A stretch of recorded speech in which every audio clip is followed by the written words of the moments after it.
Okay, welcome back, everyone. Okay, today's episode is brought to you by TikTok. Not in the way that you think, but it was a TikTok about learning a second language that really got me thinking and inspired this episode. So let's jump into it.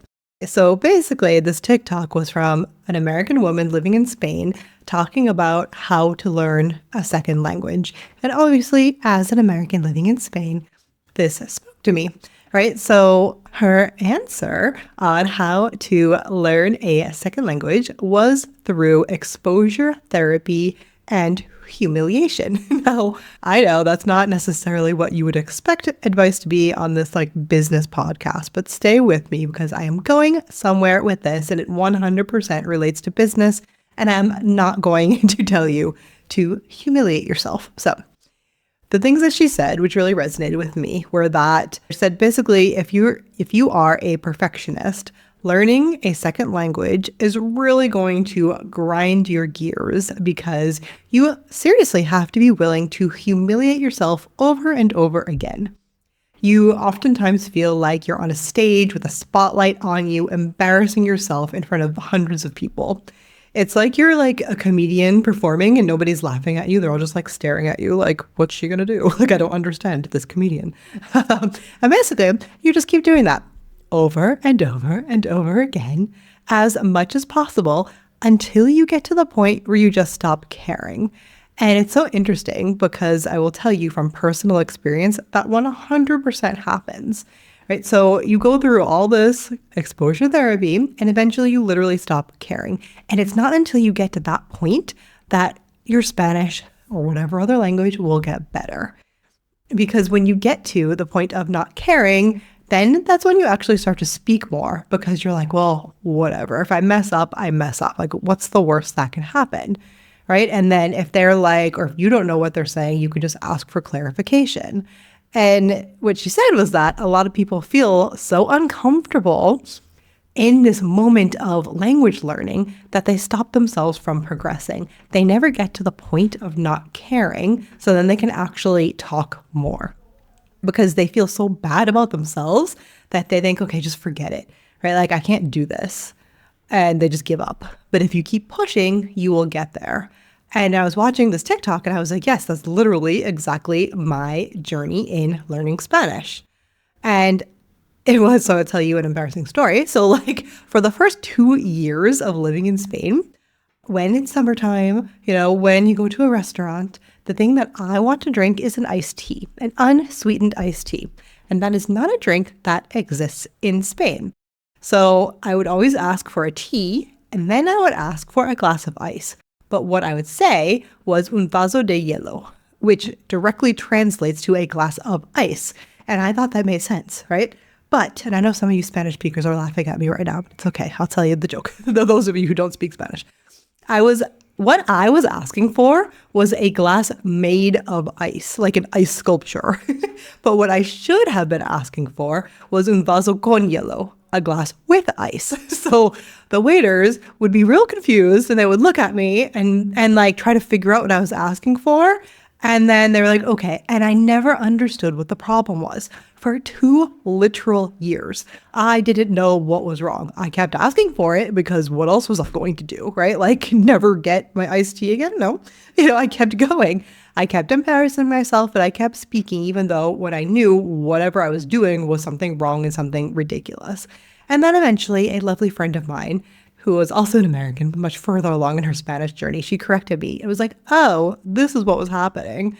And, I could have been really embarrassed. I could have shrunk away and never asked for a glass with ice again, but I didn't. I was at the point in my journey where it was really funny, right? I laughed, I corrected it, and I moved on. And it was because I had already pushed through hundreds of uncomfortable moments and I survived every single one.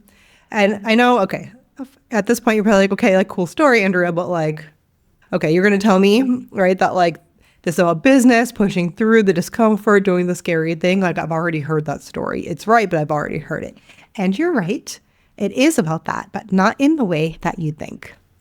Because I know, because I've talked to so many of you guys, that you're already uncomfortable.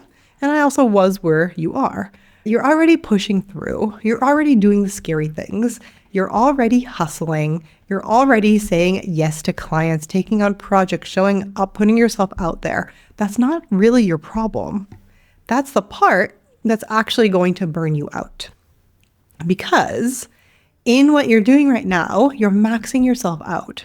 And even if you're not booked out now, at some point you'll get booked out and you'll be maxing yourself out on hours. Or you can see that the way that your business is set up, there's a cap coming down the road, right? You know that if you keep doing what you're doing, you're going to hit a wall, either income-wise, or you're going to get really burnt out trying to scale hours that don't exist. They don't scale because you can't scale like time like that, right? So I know you're already uncomfortable. You're already in the exposure therapy of business. You're doing the thing. And you're doing the equivalent of asking for un vaso de hielo over and over again and wondering why it's not working. So when I talk about getting uncomfortable in business, I'm not talking about working harder. I'm not talking about posting more, DMing more, networking more, taking on more clients. You're already doing so much. I'm talking about a different kind of uncomfortable. The kind of uncomfortable that comes from changing the game of what you're doing completely. And I'll give you a couple of examples to make it a little more concrete. So example 1, the discomfort of saying no to reactive hourly work where the client's just throwing things at you. Of deciding that you're not taking on any more of these random hourly clients when you're doing all the things for everybody, even when they are good money, even when you have availability. That's uncomfortable because it feels like leaving money on the table. It feels like exposing. It feels like, what if I can't fill that space with something else? Example 2, the discomfort of turning down work that doesn't fit your offer, even if it's from a dream client. I work with VAs, OBMs, done for you service providers in my one-on-one 4-month coaching program expansion. And one of the biggest shifts that we work on is building offers around what you love doing, what you're naturally good at, what I call your unique magic, and not just taking whatever comes your way. Because that's how you build a sustainable business, and we do it in a way that's scalable, that's structured in a way that's less time, and you get to make more doing things that you love. And that means that sometimes you have to say, actually, that's not what I do. Even when it's a client, you're like, ooh, that would be kind of cool to work with them, even when the money is good. That's a specific kind of uncomfortable. I had a client who turned down a $3,000 project because it didn't fit her offer anymore. It didn't fit where her business was going. And she was really nervous to do that. She felt so uncomfortable. She was like, this is insane. But you know what? 2 weeks later, she booked a $5,000 client that was the perfect fit for where her business was going. And example 3, the discomfort of claiming something before you feel ready. I had a client, her dream was to have an agency. And the thing is that she kept that as a dream, as something she would do someday, like later, right? Someday, well, maybe after she was fully booked or when she had more experience. But when we did her business audit, I asked her about what's stopping you? Why can't you start building it now? What if you stopped waiting for permission for this thing and started treating your business like you're building an agency today and not 5 years from now? And that was both simultaneously like this big light bulb that went off and deeply uncomfortable, right? Because it meant claiming an identity that she didn't feel that she had quite earned yet. But the thing is that in all of these shifts, you're never going to earn it. You're never going to feel ready. The readiness comes from actually doing it. It doesn't come from before. So those are just 3 examples. Your uncomfortable thing might be completely different, right? It might be pricing differently than your peers. It might be niching down when you've been a generalist. It might be not niching down or going a completely different direction. It might be finally launching this idea for a group that you had. It might be investing in support before you feel ready for it. But whatever it is, I promise you, it is not more hustle. The uncomfortableness is a change in the model itself. And so now with that, I invite you to pause for just a second and ask yourself, what came up? When I was listing those examples, was there something that you immediately thought of, or was there something that you kind of pushed away? And what was that? Because that's important to notice. And so here's the thing that I can promise you from being on the other side. I live in Spain. I have literally no other choice but to speak Spanish. I can't just opt out because it's uncomfortable. And so I keep going and I keep doing it. And it is not easy, but I've got to the other side of it being uncomfortable, right? I'm on the other side as a discomfort, and I just expect it to be like that. And it makes showing up so much easier. It makes everything else so much easier, even when I know I am saying things that are like in the completely wrong conjugations. So what if you treated your business that way? What if you acted like you lived in Spain, meaning that you don't have a choice? You have a dream, and in order to get to that dream or that goal or that thing, you have to make these shifts, because staying where you are right now is not an option. And it's not because somebody's really forcing you. It's because you have these goals. You have income goals. You have these targets. You have a life that you started this business to build. And your current model most likely is not the thing that's going to get you to and beyond those goals. And now here's the thing, is that your nervous system is going to scream at you. It's going to tell you that that is scary, that is wrong, that you need to stay with what's familiar. And yes, familiar might even be exhausted. Familiar might even be capped in income. But to your nervous system, familiar is much safer than anything unknown, even if the unknown is really good. But that's really not safety, right? It feels safe in the moment to your nervous system. But if you really think about it, that's really stagnation. And you're not here for stagnation. I do free business audits. I do a handful of 45-minute business audits for free every month. Someone comes to me either feeling overwhelmed, burnt out, capped, or just not knowing what direction they're heading in. And even if they're not there yet, they're like, ooh, like, this is not really, I don't know, something's going on. I need somebody else to look at this. And a lot of times like, oh, well, maybe I just need a better system. Maybe I need a better onboarding, better boundaries, or better time management. And yeah, sometimes those things help, but they're like putting Band-Aids on, you know? They're not like the source, like the internal source of what's going on. When the real shift and the biggest change comes from the business model itself.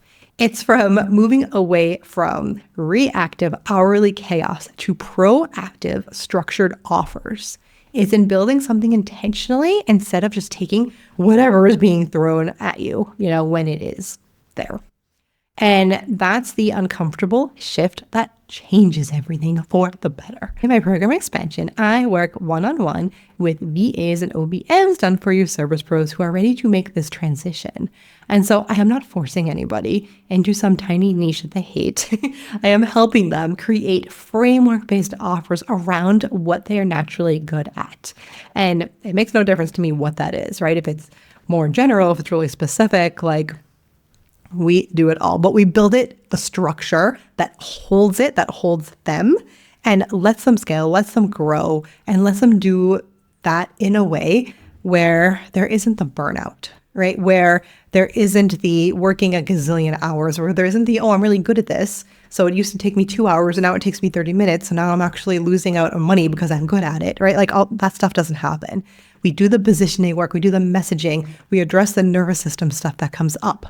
You know, when you are changing this identity, when you are growing and evolving, because it's not just about tactics, right? The tactics are important, but it's also the internal work of believing that you get to do things differently, that you get to evolve, that you get to operate differently. And that's uncomfortable, but it's the right kind of uncomfortable. So I invite you to sit with, what's one uncomfortable shift that you've been avoiding because it feels like it's too much? It's too risky. You're not ready yet. Is it saying no and moving beyond this reactive hourly work?